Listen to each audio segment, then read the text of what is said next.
Family star bro ఒక ముక్కలో చెప్పాలంటే ఫ్యామిలీ స్టార్ ఏం బాగాలేదు భయ్య. రొటీన్ స్టోరీ వీళ్ళేదో కొత్త పాయింట్ తీసుకుంటారు అనుకున్నా కానీ ఫస్ట్ అయితే కొంచెం బోర్ కొట్టింది. ఇంటర్వెల్ షాట్ చాలా బాగా అనిపించింది. మృణాల్ ఠాకూర్ అంటే జగత్ బాబు కూతురు అనమాట, ఆమె CEO అని తెలుస్తుంది. ఫస్ట్ నుంచి ఏదో మిడిల్ క్లాస్ మీద ఆమె ఏదో స్టోరీ రాస్తూ ఉంటుంది. అంత కొత్త పాయింట్ ఏం లేదు బ్రో. ప్రీలీజ్ ఈవెంట్లు ఇచ్చాడు కానీ బిల్డప్ 200 కోట్లు కొడతానట్టయితే ఒక కొత్త పాయింట్ తీసుకొని అయితే ఏం చేయలేదు. రొటీన్ స్టోరీ భయ్య. ఆ సాంగ్స్ కూడా ఏదో స్లోగానే పోతుంది. ఓవరాల్గా అయితే నాకేం అంత నచ్చలేదు బ్రో సినిమా అయితే. సినిమా స్టోరీ ఏంటంటే అన్నదమ్ములు గొడవ పడతారు, సో విడిపోతారు. విజయ్ దేవరకొండ ఇదేదో కొత్త పాయింట్ తీసుకుని ఇలాంటి సినిమాలు వచ్చినాయి అనమాట. సో ఇదైతే నాకేం అంత అనిపించలేదు బ్రో సినిమా అయితే. అంటే అన్నాడు కదా ఈవెంట్లో 200 కోట్లు కొట్టకపోతే నా పేరు లేదు బ్రో, 100 కోట్లు కూడా కొట్టదు ఈ సినిమా. 3 రోజులకి నిద్రపోతున్నారు జనాలు. ఆడ ఇంటర్వెల్ షాట్ ఒకటి బాగుంది బ్రో. ఇంటర్వెల్ స్టోరీ కూడా ఏం లేదు, రొటీన్ స్టోరీ. మనం ఏదైతే ఎక్స్పెక్ట్ చేసి వెళ్తామో ఏదో ఒక గీతా గోవిందం దీనికన్నా 200 రెట్లు మేలు.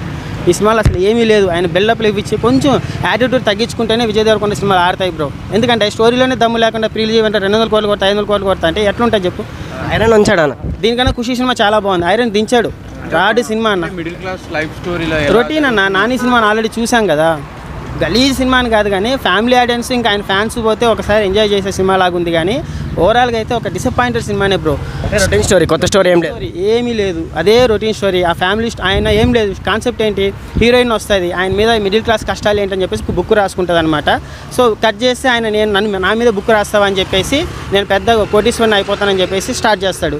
కట్ చేస్తే ఆమె ఆ CEO అనమాట ఆ బిల్డింగ్కి.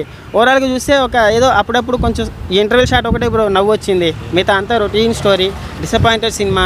విజయ్ దేవరకొండ అన్న సినిమాలు ఆడాలి అంటే కొంచెం యాటిట్యూడ్ తగ్గించుకొని స్టోరీ మీద ఫోకస్ పెట్టమని చెప్పండి. లైగరు మళ్ళీ ఖుషి, దీనికన్నా ఖుషి 100 రెట్లు మేలు. లైగర్ కూడా మేలు. ఎందుకంటారా, లైగర్లోనే కనీసం ఆయన ఫైట్లు గీట్లు చాలా కష్టపడ్డాడు విజయ్ దేవరకొండ. ఇదేం లేదు, జస్ట్ ఒక టక్ చేసుకుంటాడు, సినిమా మొత్తం నడిపించేశాడు.